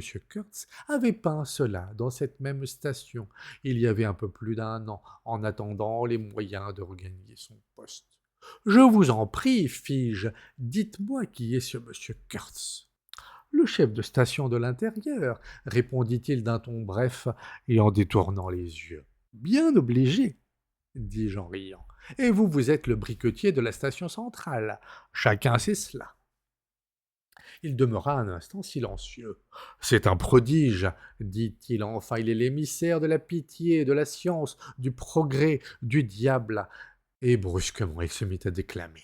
Pour mener à bien l'œuvre qui nous a été dévolue, pour ainsi dire, par l'Europe, il nous faut élever notre intelligence, étendre nos sympathies, subordonner tout à notre projet. « Qui dit ça ?» demandai-je. « Des tas de gens, répliqua-t-il, il y en a même qui l'écrivent, et voilà pourquoi il est venu ici, un être exceptionnel, comme vous devriez le savoir. » Je l'arrêtai, sincèrement étonné. « Pourquoi devrais-je le savoir ?» Il ne prit pas garde à mon interruption. « Oui, aujourd'hui, il est à la tête de la meilleure station. L'an prochain, il sera directeur adjoint. 2 ans de plus et... » Mais j'imagine, vous savez, ce qu'il sera dans 2 ans. Ne faites-vous pas partie de la nouvelle clique, la clique de la vertu. Les gens qui l'ont spécialement envoyé ici sont ceux-mêmes qui vous ont recommandé. Oh, ne niez pas, j'ai des yeux pour voir. La lumière se fit en moi. Les influentes relations de mon excellente tante produisaient un effet inattendu sur ce jeune homme. Je faillis éclater de rire. « Alors, vous lisez la correspondance confidentielle de la société ?» demandai-je. Il ne trouva pas un mot à répondre. C'était vraiment comique. « Quand M. Kurtz sera directeur général, continuai-je d'un ton sévère, c'est là un privilège dont vous ne jouirez plus. » Il souffla la bougie brusquement, et nous sortîmes. La lune s'était levée, des silhouettes noires rôdaient distraitement, tout en versant l'eau sur les braises d'où s'échappait un sifflement. La vapeur montait dans le clair de lune, le nègre battu gémissait quelque part. « Quel raffut fait cette brute !» s'écria l'infatigable moustache apparaissant tout à coup. « C'est bien fait, infraction, châtiment, bang, impitoyable. C'est la seule façon, et cela empêchera tout incendie à l'avenir. » Je disais justement au directeur. À ce moment, il reconnut mon compagnon, et changeant de ton aussitôt, « Pas encore couché, fit-il, avec une sorte de servile cordialité. C'est bien naturel, d'ailleurs, le danger et l'agitation. » Il s'éclipsa. Je me dirigeai vers la berge, et l'autre me suivit. J'entendis un murmure méprisant à mon oreille. « Tas d'idiots, va !» On apercevait les pèlerins, par groupes, gesticulant, discutant. Plusieurs avaient encore leurs bâtons à la main. Je crois vraiment qu'ils emportaient leurs bâtons au lit. Passé la clôture, la forêt se dressait spectrale sous la lune, et par-dessus les vagues rumeurs, les bruits mesquins de la misérable enceinte, le silence de ce pays vous allait droit au cœur, son mystère, sa grandeur, la saisissante réalité de sa vie cachée.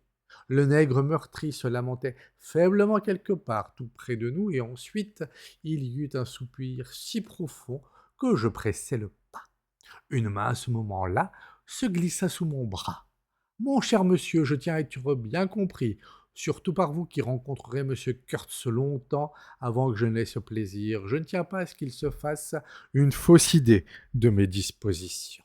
Je le laissais, ce Méphistophélès de papier mâché, et en l'écoutant, il me paraissait que si je l'avais essayé, j'aurais pu le transpercer de mon index sans trouver à l'intérieur autre chose que sans doute un peu d'inconsistante saleté. Comprenez, il avait médité d'être quelque jour adjoint au directeur actuel, et je voyais bien que l'arrivée de ce Kurtz n'avait pas pu bouleverser leurs projets à tous deux. Il parlait avec précipitation, et je ne tentais pas de l'arrêter.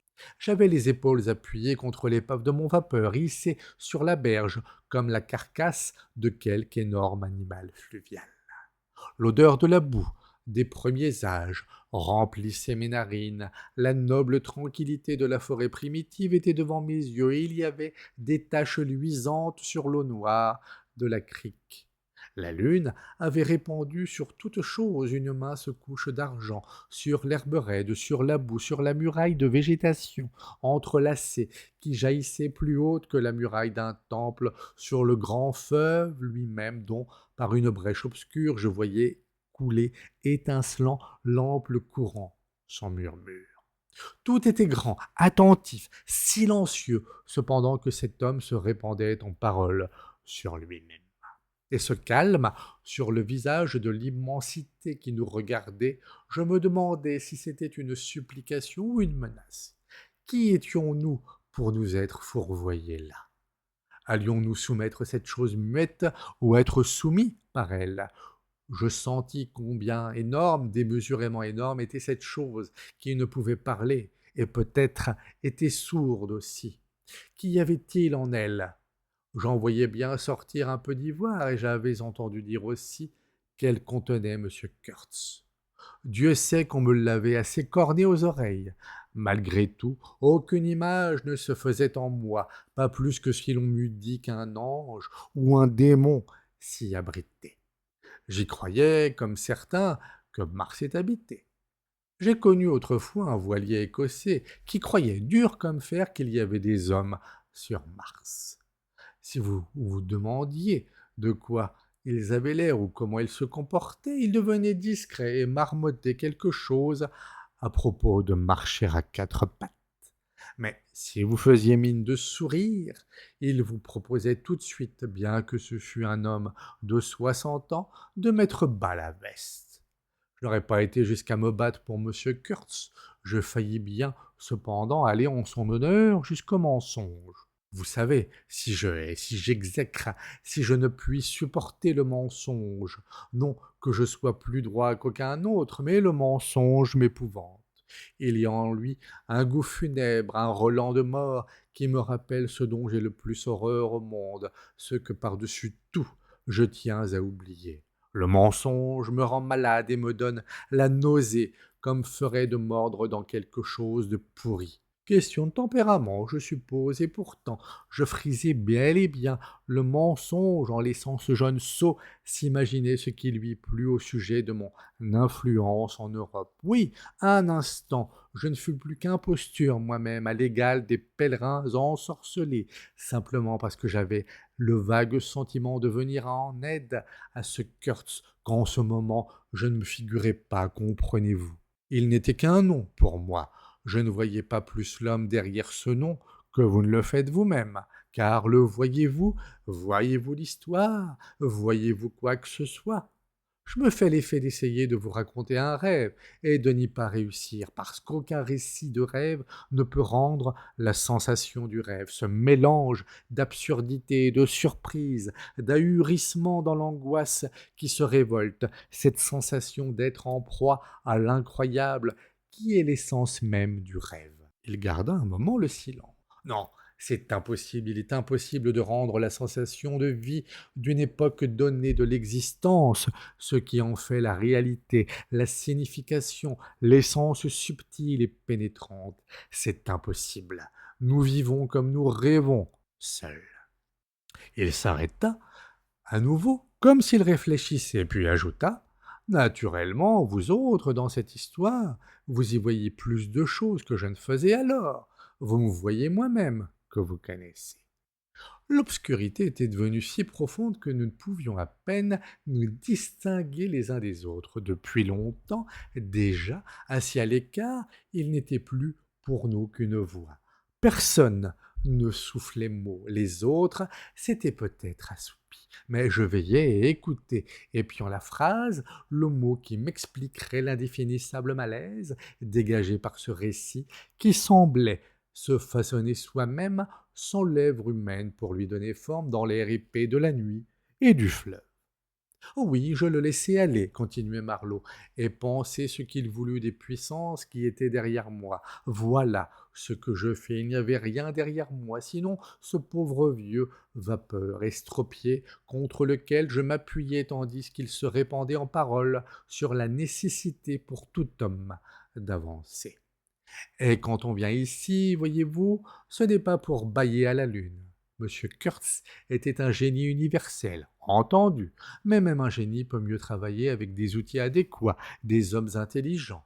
Sans doute, il ne fabriquait pas de briques, mais une impossibilité matérielle s'y opposait, comme je le savais bien, et s'il faisait office de secrétaire pour le directeur, c'était bien parce qu'aucun homme sensé ne rejette sans motif la confiance que lui témoignent ses supérieurs.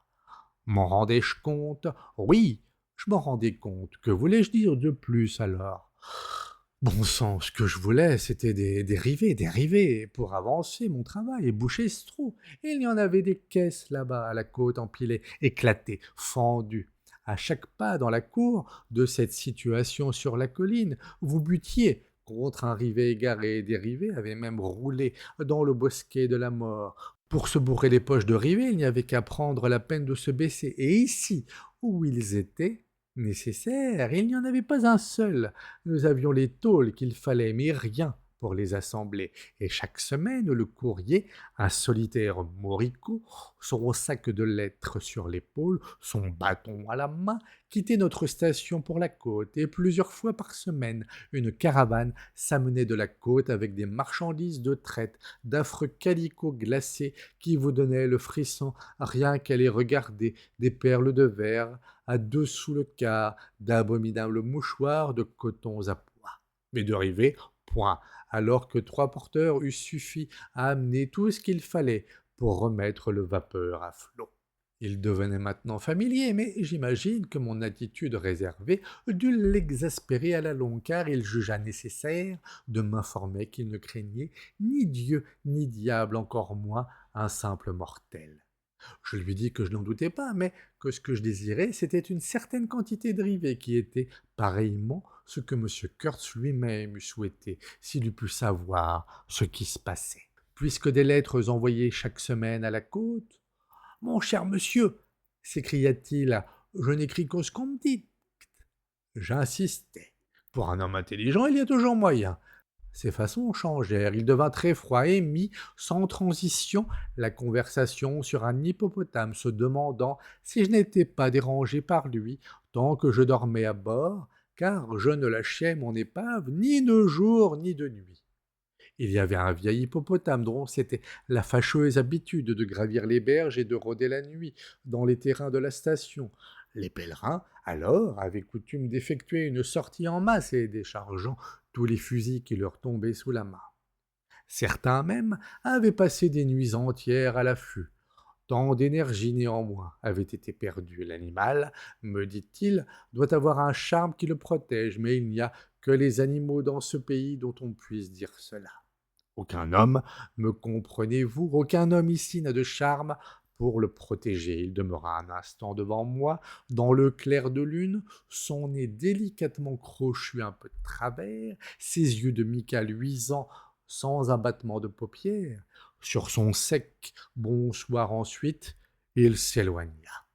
Je ne laissai pas de me rendre compte qu'il était troublé et fortement intrigué, ce qui me mit plus d'espoir au cœur que je n'en avais eu depuis longtemps. Ce fut avec soulagement que je me détournai de cet individu pour retrouver mon influent ami, cette casserole de vapeur, tout délabré, tordu, en morceaux. Je grimpai à bord. Il résonnait sous mes pas, comme une de ces boîtes à biscuits d'Huntley Palmers qu'on pousse à coups de pied dans le ruisseau. Il était peut-être de fabrication aussi robuste et d'une ligne plutôt moins gracieuse, mais je m'étais assez exténué dessus pour arriver à l'aimer. Aucun influent ami n'aurait pu mieux me servir. Il m'avait valu l'occasion de voir du pays, d'éprouver ce dont j'étais capable. Non, je n'aime pas le travail, je préfère flâner en rêvant à toutes les belles choses qu'on pourrait faire. Je n'aime pas le travail, nul ne l'aime, mais j'aime ce qui est dans le travail, l'occasion de se découvrir soi-même. J'entends notre propre réalité, ce que nous sommes à nos yeux et non pas en façade, ce que les autres ne peuvent connaître car ils ne voient que le spectacle et jamais ne peuvent être bien sûrs de ce qu'il signifie. Je n'éprouvais aucune surprise à trouver quelqu'un assis sur le pont à l'arrière, les jambes ballant au-dessus de la vase. J'avais fraternisé, voyez-vous, avec les quelques mécaniciens qui se trouvaient à la station et que les pèlerins, naturellement, dédaignaient à cause, je suppose, de leur manque de manie. Celui-ci était le contremaître, chaudronnier de son métier, excellent ouvrier.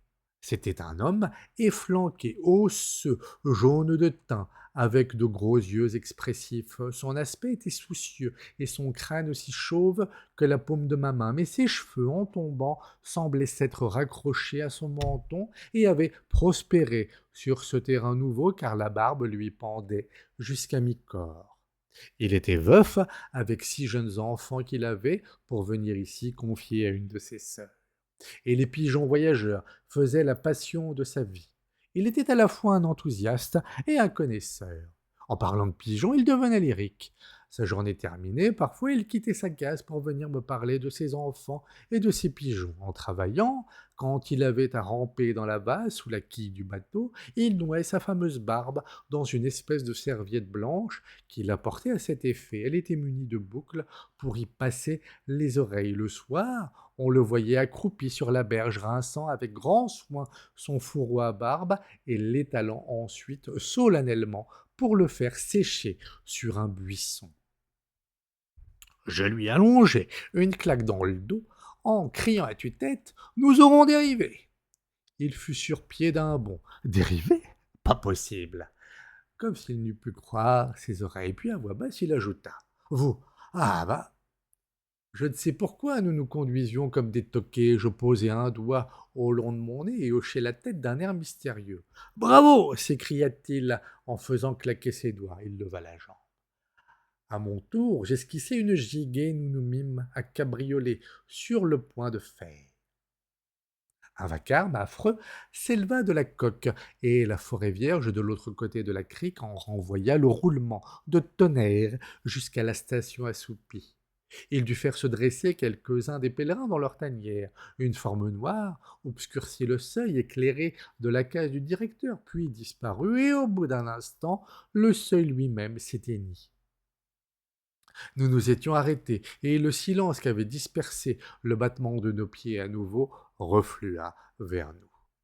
La haute muraille de verdure, une masse exubérante et enchevêtrée de troncs, de branches, de feuillages, de rameaux, de guirlandes, immobile dans le clair de lune, était pareille à une impétueuse avalanche de vie muette, une vague végétale, dressée toute prête à déferler sur la crique et à balayer de leur petite existence les pauvres petits hommes que nous étions. Mais elle ne bougeait pas. Un éclat sourd, fait de reniflements et d'éclaboussements, nous parvint de loin. comme si un ichthyosaure eût été en train de prendre un bain de clarté dans le fleuve. Après tout, dit le chaudronnier, d'un ton posé, pourquoi n'aurions-nous pas de rivets? Ouais, au fait, pourquoi pas? Je ne voyais aucune raison qui pût nous empêcher d'en avoir. Ils arriveront dans 3 semaines, ajoutai-je avec confiance. Mais ils n'arrivèrent pas. Au lieu des rivets, il nous vint une invasion, une calamité, une visitation. Elle s'amena par sections durant les 3 semaines qui suivirent, et chacune précédée par un âne qui portait un homme blanc en complet neuf et souliers tannés, saluant de cette élévation à droite et à gauche les pèlerins impressionnés. Une troupe querelleuse de nègres maussades aux pieds endoloris suivait sur les talons de l'âne. Force tentes, chaises de campement, cantines de zinc, caisses blanches, ballots bruns furent jetés pêle-mêle dans un coin de la cour, et l'atmosphère de mystère se faisait plus épaisse au-dessus du désordre de la station. 5 arrivages se succédèrent ainsi avec la même apparence absurde de gens qui fuient en désordre, chargés de dépouilles innombrables, magasins, d'équipements, d'approvisionnements qu'ils auraient emportés au désert pour procéder à l'équitable partage du butin. C'était un inextricable fouillis de choses honnêtes en soi, mais à qui l'insanité de leur propriétaire prêtait un aspect de produit de rapine. Cette inestimable compagnie s'intitulait l'expédition d'exploration de l'Eldorado, et je pense que ses membres étaient tenus par serment au secret. Leur conversation, cependant, était celle de sordides boucaniers. Elle était cynique, sans audace, cupide, sans hardiesse et cruelle, sans courage. Dans toute la bande, il n'y avait pas un soupçon de prévoyance ou d'intention sérieuse. Il ne paraissait même point se douter que de telles choses fussent nécessaires à la conduite des affaires de ce monde. Arracher des trésors aux entrailles de la terre était leur seul désir, sans plus de préoccupation morale qu'il n'y en a chez le cambrioleur qui fracture un coffre-fort. Qui supportait les frais de cette noble entreprise? Je l'ignore, mais l'oncle de notre directeur était le chef de la bande.